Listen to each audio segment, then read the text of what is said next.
An tEarrach. Is séisiúr an specialta é an tEarrach.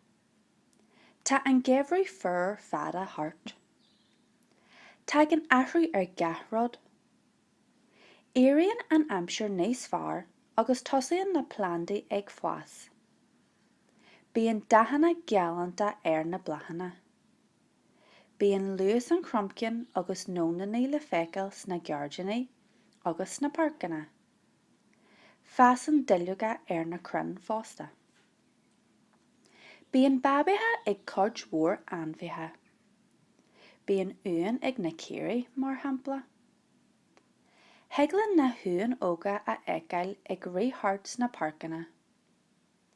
Tógann na haon nead san tEarrach agus an sin bíonn aon bhoga acu. Is fuailm an gheimhrí. Is é an tEarrach an séisiúr is fearlam.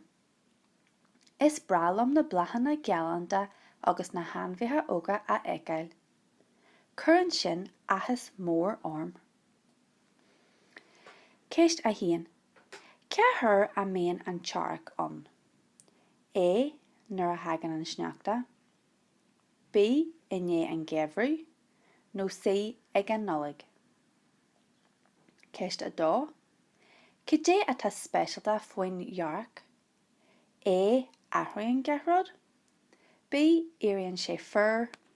nó C. Imíonn na haon. Céist a trí.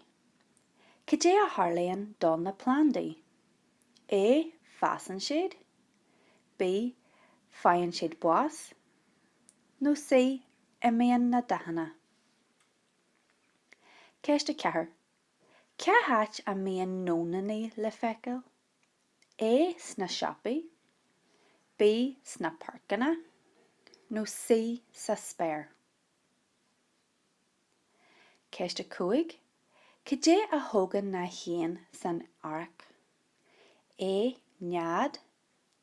B. Nónanaí. nó C. Uainn. Céist a sé.